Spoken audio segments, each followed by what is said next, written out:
একদিন আগেই ইরানের সরকার বিরোধী আন্দোলনকারীদের বার্তা পাঠিয়েছিলেন ডোনাল্ড ট্রাম্প। এবার পাল্টা সতর্কবার্তা জারি করলো ইরানও। ইসরায়েলি প্রধানমন্ত্রী বেঞ্জামিন নেতানিয়াহুর বিশেষ বিমান উইং অফ জায়ান্ট হঠাৎ করেই উড়তে দেখা গিয়েছে, আর তা ঘিরেই রহস্য দানা বেঁধেছে। ইরানে হামলা শুরুর ঠিক আগে এই ঘটনা প্রায়ই দেখা যায়।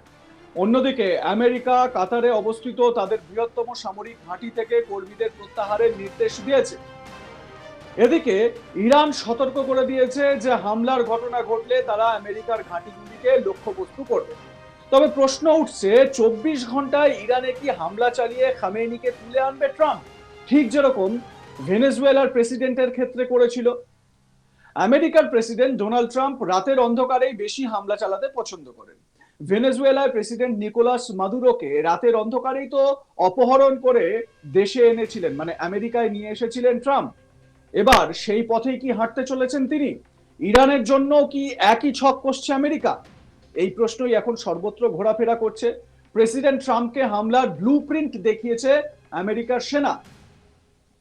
বর্তমানে ইরানের দিকে টার্গেট করে রয়েছে একটি সাবমেরিন, 3টি ইউএস যুদ্ধ জাহাজ, যাদের প্রত্যেকটি থেকে মিসাইল ছোঁড়ার ক্ষমতা রয়েছে। সূত্রের খবর, আমেরিকার সেনা নাকি ইরানকে আস্তে আস্তে সব দিক থেকে ঘেরার পরিকল্পনা শুরু করে দিয়েছে। মধ্যপ্রাচ্যে একে একে ভয়ানক সব রণতরী নিয়ে রওনা হয়েছে। সূত্রের খবর, আমেরিকার এয়ারক্রাফট ক্যারিয়ার আব্রাহাম লিঙ্কনকেও ইরানের কাছাকাছি আনা হচ্ছে। চীন থেকে আমেরিকার যুদ্ধজাহাজ ইরানের দিকে আনা হচ্ছে। শুধু আমেরিকা নয়, ইরানের সঙ্গে যুদ্ধ করার জন্য রেডি ইসরায়েলও। আর সেজন্য এখন থেকেই ইসরায়েলি সেনা বিমান হামলার মহড়ায় লেগে পড়েছে। যদি যুদ্ধ লাগে তাহলে আমেরিকার পাশে ইসরায়েল কাঁধে কাঁধ মিলিয়ে থাকবে বলে বার্তা দেওয়া হয়েছে। কয়েক মাস আগেই ইরান ইসরায়েলের মধ্যে যুদ্ধ হয়েছিল। শক্তিশালী দুই দেশ নিজেদের সামরিক ক্ষমতা দেখিয়েছিল। আবারও ঘুরে ফিরে সেই দিকেই মোড় নিতে চলেছে পরিস্থিতি। ইরানও হাত গুটিয়ে বসে নেই।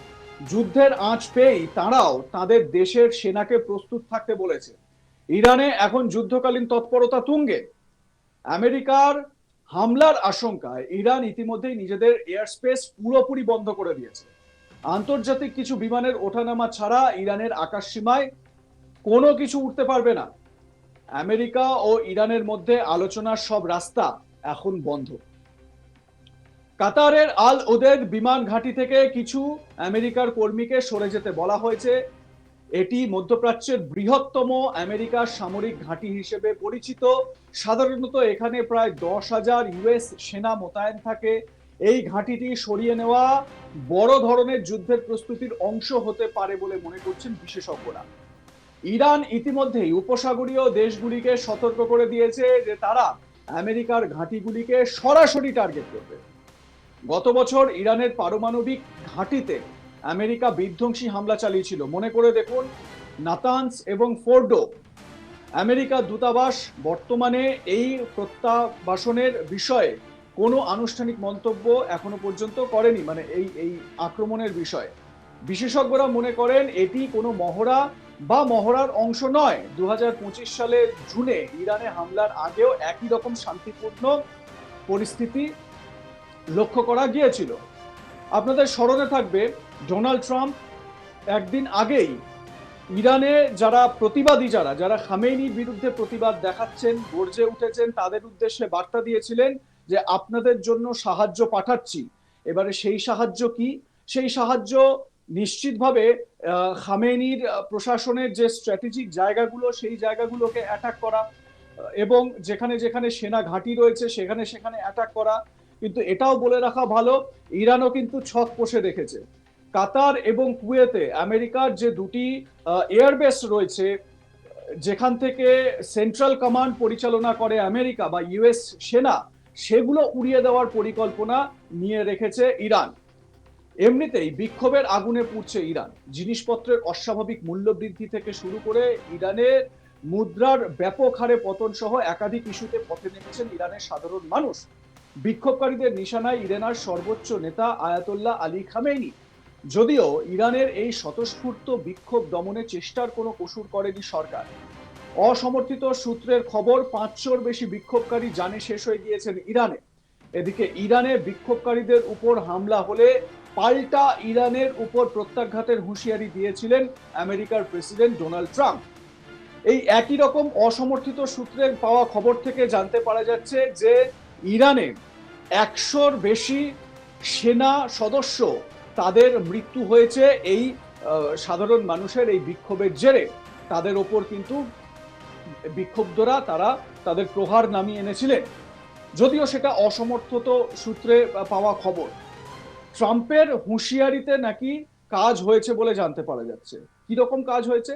আমেরিকার প্রেসিডেন্ট ডোনাল্ড ট্রাম্প জানান ইরানের নেতারা তাকে ফোন করেছিলেন। এয়ারফোর্স ওয়ানে সাংবাদিক বৈঠকে ট্রাম্প দাবি করেন তাকে ফোন করে সমঝোতা করতে চেয়েছেন ইরানের নেতারা। তবে একই সঙ্গে ট্রাম্প এও জানিয়েছেন সেই সমঝোতা বৈঠকের আগেই কিছু একটা পদক্ষেপ করতে পারে আমেরিকা, যা ইরানের পক্ষে মোটেই স্বস্তির হবে না। কি পদক্ষেপ হতে পারে? যেরকম ওই B-2 বম্বার, বাংকার বাস্টার দিয়ে ফোর্ডো এবং নাতানস যে নিউক্লিয়ার স্টক পাইলস রয়েছে ইরানের মাটিতে, সেগুলো ধ্বংস করে দিয়েছিল আমেরিকা, আপনাদের নিশ্চয়ই মনে আছে। সেই রকম কি কোনো রকম অ্যাটাক হতে পারে? বা আপনারা দেখেছেন যে ইরানের জেনারেল, আর্মি জেনারেল সোলেমানি, তাকে কিভাবে বাগদাদ এয়ারপোর্টের সামনে ইউএস এর ড্রোন অ্যাটাকে খতম করা হয়েছিল। ঠিক সেরকম ভাবে কি খামেনির বিরুদ্ধে একটা অ্যাটাক নামতে পারে? কিছুই বলা যায় না, কারণ কিভাবে এই হামলা হবে বা তার সেই হামলার প্রত্যুত্তরে ইরান কিভাবে জবাব দেবে সেটা তো সময়ই বলবে। কিন্তু আদৌ কি সেই রকম পরিস্থিতি তৈরি হবে, নাকি আমেরিকা খালি খালি বাজার গরম করার একটা চেষ্টা করছে? 11ই জানুয়ারি এয়ারফোর্স ওয়ানে আমেরিকার প্রেসিডেন্ট দাবি করেছিলেন ইরানের নেতারা ফোন করেছিলেন, একটা বৈঠকের আয়োজন করা হচ্ছে, ওরা সমঝোতা করতে চাইছে। বৈঠকের আয়োজন করা হলে তাতে বিশেষ লাভ হবে না, তার ইঙ্গিত অবশ্য দিয়েছিলেন ট্রাম্প। বুঝিয়ে দেন আমেরিকা খামেনির নেতৃত্বাধীন সরকারের পতনই চাইছে। ট্রাম্প বলেন এরকম কোনো বৈঠক হওয়ার আগেই আমাদের কিছু একটা করতে হবে। ওখানে অনেক লোক মারা গিয়েছেন যাদের মারা যাওয়ার কথা নয়। তো ডোনাল্ড ট্রাম্প কি বলেছিলেন এয়ারফোর্স ওয়ানে সাংবাদিকদের সঙ্গে শোনাবো আপনাদের। With Iran? Yeah, do you think they want to engage diplomatically with you? They do. They called you? Is it yesterday. Is it still an option? Iran called to negotiate. Yesterday. Yesterday, the leaders of Iran called. They want to negotiate.